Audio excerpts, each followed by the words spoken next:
ស្ដីអ្នកទាំងអស់គ្នាបន្ទាប់ពីបញ្ចប់មេរៀនពីការស្គាល់ interface ឬក៏រូបរាងរបស់ Google Drive នៅលើ browser រួចហើយឥឡូវនេះខ្ញុំសូមអ្នកទាំងអស់គ្នាមកកាន់មេរៀនថ្មីមួយទៀតគឺការដំឡើង Google Drive នៅលើម៉ាស៊ីនកុំព្យូទ័ររបស់អ្នកទាំងអស់គ្នាអូខេជាដំបូងមុនពេលដែលយើងឈានទៅដល់ការដំឡើង Google Drive ខ្ញុំនឹងលើកយកពីសារៈប្រយោជន៍នៃការដំឡើង Google Drive នៅលើម៉ាស៊ីនកុំព្យូទ័ររបស់យើងអូខេហេតុអ្វីបានយើងត្រូវការធ្វើការដំឡើង Google Drive នៅលើកុំព្យូទ័រជាក់ស្ដែង Google Drive គឺផ្ដល់ភាពងាយស្រួលនៅពេលដែលយើងធ្វើការដំឡើង Google Drive រួចហើយនៅលើកុំព្យូទ័រគឺបានន័យថាវាធ្វើការដូចជា drive មួយរបស់កុំព្យូទ័ររបស់អ្នកទាំងអស់គ្នាអញ្ចឹងដែរឧទាហរណ៍ដូចជា drive C drive D គឺអ្នកទាំងអស់គ្នាអាចចុចលើវាហើយធ្វើការរក្សាទុកឯកសារលុបឯកសារបង្កើត folder នានាបានយ៉ាងមានភាពងាយស្រួលបំផុតសារៈសំខាន់ទី2នោះគឺបានន័យថាឯកសាររបស់អ្នកនៅពេលដែលអ្នកទាំងអស់គ្នាបានធ្វើការរក្សាទុកវានៅក្នុង folder របស់ Google Drive នោះមិនចាំបាច់ធ្វើការភ្ជាប់ជាមួយនឹង internet ទេគឺអ្នកទាំងអស់គ្នាអាចរក្សាទុកនៅលើ folder នោះបានជាបណ្ដោះអាសន្ន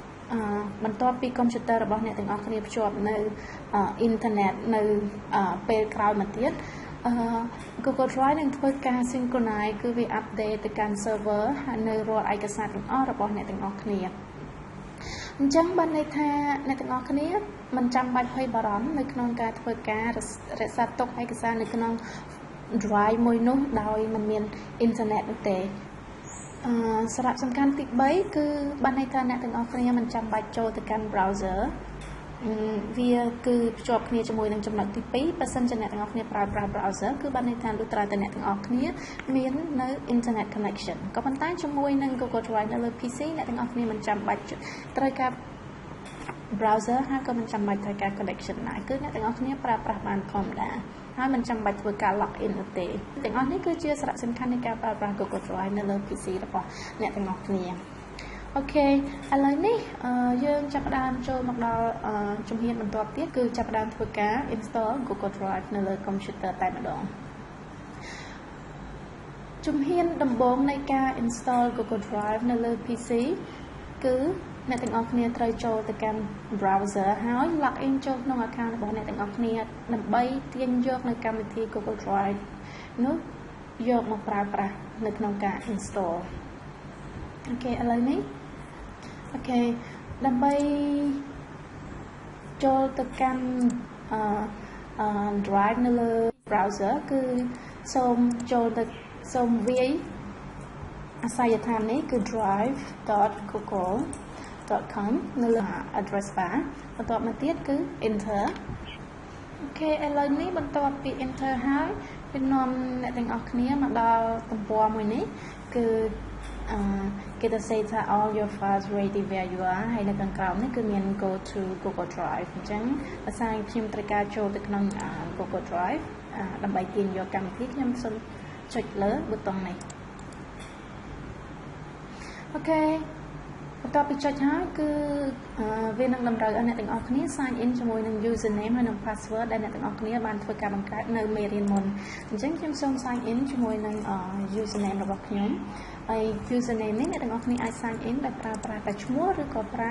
Gmail ក៏បាន @gmail.com ក៏បានគឺអត់បញ្ហាអូខេសូមរៀបចូលនឹង password អូ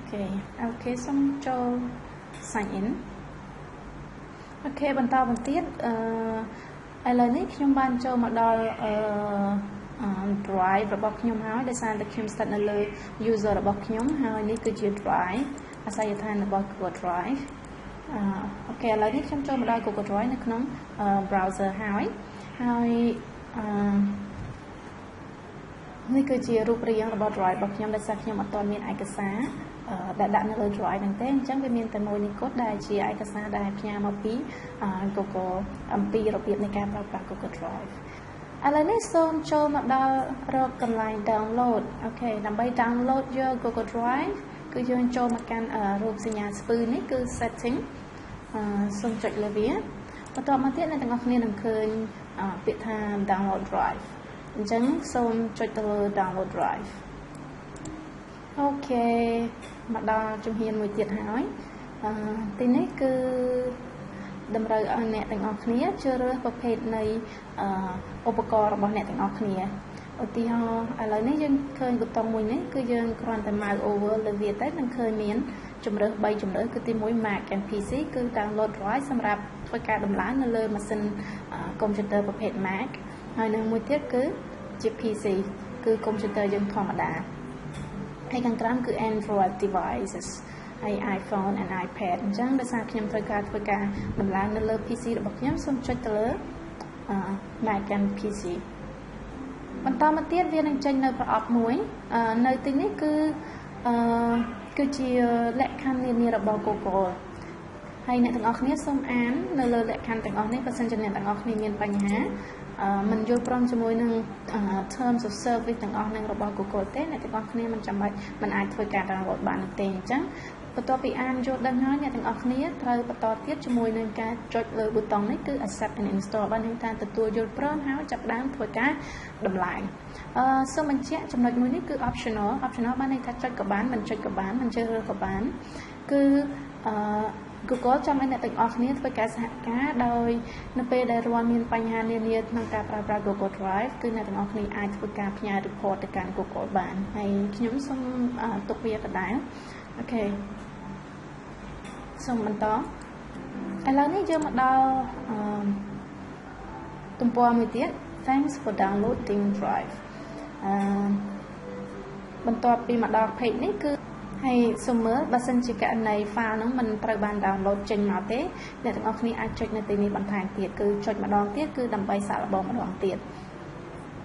ហើយសូមរងចាំក្នុងកន្លងពេលដែលវាកំពុង download file សម្រាប់យកមកដំឡើងឥឡូវនេះគឺfile សម្រាប់ដំឡើងរបស់យើងគឺត្រូវបាន download ហើយសូមកុំភ្លេចមើលមកជ្រុងខាងណាដោយសារតែខ្ញុំប្រើប្រាស់ Windows ហើយអញ្ចឹងហើយជារូបរាងនៃការបង្ហាញនេះវាអាចខុសគ្នាក៏ប៉ុន្តែសូមមើលជាឧទាហរណ៍នេះគឺជា file សម្រាប់ធ្វើការដំឡើងគឺវាមានឈ្មោះថា Google Drive sync.exe អូខេអញ្ចឹងអ្នកទាំងអស់គ្នាអាចចុចលើវាដើម្បីធ្វើការដំឡើងឬក៏ចូលទៅរក folder ដែល file ត្រូវបាន download ដាក់នៅក្នុង folder មួយណាអូខេឥឡូវនេះខ្ញុំសូមចុចលើវាហើយ show and foldersអូខេនេះគឺជា file វាស្ថិតនៅក្នុង local C user ដែលមានឈ្មោះថា secondary នៅក្នុង folder មួយដែលមានឈ្មោះថា download អញ្ចឹងខ្ញុំសូមធ្វើការ double click លើវាដើម្បីធ្វើការដំឡើងសូមរងចាំបន្តិចក្នុងកន្លងពេលដែលវាកំពុងធ្វើការដំឡើងអូខេឥឡូវនេះប្រអប់នេះសរសេរថា installation complete អញ្ចឹងដោយសារតែមានប៊ូតុងមួយគឺ close អញ្ចឹងខ្ញុំសូមធ្វើការបិទអូខេបន្ទាប់ពីបានដំឡើងបញ្ចប់រួចហើយវានឹងចេញនៅផ្ទាំងមួយនេះគឺដើម្បីធ្វើការភ្ជាប់រវាង computer ទៅកាន់ server របស់ Google អូខេអូខេឥឡូវនេះសូមធ្វើការចុចទៅលើ get started ដើម្បីបន្តទៀត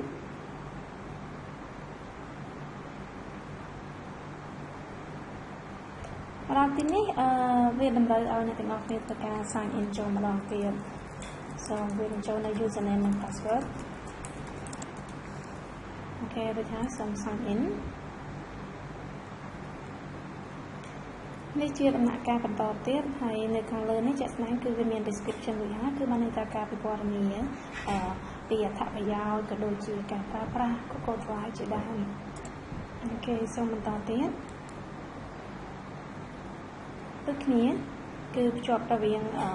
ឧបករណ៍ជាច្រើនដូចជាទូរស័ព្ទដៃ computer នានាជាដើមបន្តជាមួយនឹងការចុចទៅលើប៊ូតុងនេះអូខេនៅទៀត you all set ចុចបញ្ចប់ហើយអូខេអញ្ចឹងមកដល់ចំណុចនេះវាពិសេសជាងចំណុចមុនបន្តិចដោយសារតែវាមានច្រើននៅទីនេះមានច្រើនប៊ូតុងហើយអញ្ចឹងដំបូងបំផុតខ្ញុំសូមនាំមកមើលនៅលើប៊ូតុង advanced setup សូមចុចនៅលើ advanced setup នៅលើនេះមាន2 tabs ហើយនៅលើ tab ជាមួយគឺ sync options sync ហ្នឹងគឺបានន័យថាវាជាលំហនៃការអាប់ដេតឯកសាររបស់យើងនៅលើ computer ទៅកាន់ server របស់ Google ដើម្បីឲ្យឯកសារទាំងអស់នោះគឺវារក្សាទុកនៅលើ server របស់ Google មិនមែននៅលើ computer ទេ អូខេអញ្ចឹងវាត្រូវធ្វើការ synchronize ដើម្បីឲ្យឯកសារទាំងអស់ហ្នឹងវា update នៅលើ server ហើយអ្នកដទៃទៀតឬក៏ឯកសារដែលយើងបានធ្វើការ share ជាមួយនឹងមិត្តភ័ក្តិគឺគាត់អាចទទួលបានឯកសារថ្មីៗដែលយើងធ្វើការលើវាអូខេចំណុចខាងក្រោម folder location គឺនៅពេលដែលយើង install ហើយគឺវានឹងបង្កើត folder Google Drive មួយនៅលើ computer របស់អ្នកទាំងអស់គ្នាដូចដែលបានឃើញនៅក្នុងនេះហើយគឺ default ទីតាំងរបស់វាគឺស្ថិតនៅលើ C user ហើយឈ្មោះ user បន្តមកទៀតគឺ Google Drive ហើយក៏ប៉ុន្តែអ្នកទាំងអស់គ្នាអាចធ្វើការផ្លាស់ប្ដូរបានដោយចុចទៅលើ change នេះអញ្ចឹងតើបង change ចឹងអ្នកទាំងអស់គ្នាអាចជ្រើសរើស folder នៅទីតាំងផ្សេងទៀតដែលអ្នកទាំងអស់គ្នាត្រូវការអញ្ចឹងឧទាហរណ៍ C ឬក៏ D អញ្ចឹងតាមតម្រូវការប៉ុន្តែដោយសារតែខ្ញុំអត់ត្រូវការធ្វើការផ្លាស់ប្ដូរទេសូមរក្សាទុកដដែលខ្ញុំ cancel អូខេហើយខាងក្រោមចំណុចនេះគឺបានន័យថា only sync some folders to this computer បានន័យថា folder ដែលមាននៅលើ Google Drive server ទាំងអស់ហ្នឹងគឺយើងបើសិនជាយើងចុចលើវាគឺយើងជ្រើសរើសតែ folder មួយចំនួនណាដែលយើងចង់ឲ្យវាធ្វើការupdate បានន័យថាវា sync រវាង computer ហើយនិង server របស់ Google អូខេអញ្ចឹងបើសិនជាចង់បានសូមចុចលើវាប៉ុន្តែបើសិនជាអត់ទេត្រូវការឲ្យវា synchronize រាល់ folder ទាំងអស់គឺដោះ tick ចេញចំណុចបន្ទាប់ទៀតគឺ tab ទី2 advanced នៅទីនេះគឺវាមាន tick រួចហើយគឺចំណុចទី1 start Google Drive automatically when you start your computer គឺបានន័យថានៅពេលដែលបើក computer Google Drive គឺវាចាប់ផ្ដើមដំណើរការដោយឯងអញ្ចឹងបានន័យថាបើសិនជាម៉ាស៊ីនអ្នកទាំងអស់គ្នាភ្ជាប់ជាមួយនឹងអ៊ីនធឺណិតគឺវាចាប់ផ្ដើមធ្វើការ synchronize folder របស់យើងឯកសាររបស់យើងពី computer ទៅកាន់ server គឺធ្វើការ update ជានិច្ចហើយ show file sync icon and right click menu អញ្ចឹងបានន័យថាឲ្យគ្រាន់តែបង្ហាញicon របស់ Google Drive នៅលើទីតាំងលើត្រង់នេះគឺជា icon របស់ Google Drive ជាបណ្ដោះអាសន្នឥឡូវនេះគឺវាបង្ហាញរូបរាងហើយនៅទីនេះហើយក៏ដូចជានៅលើកន្លែងប៊ូតុង start របស់ computer ផងដែរអញ្ចឹងសូមចុចលើវាដើម្បីឲ្យវាបង្ហាញ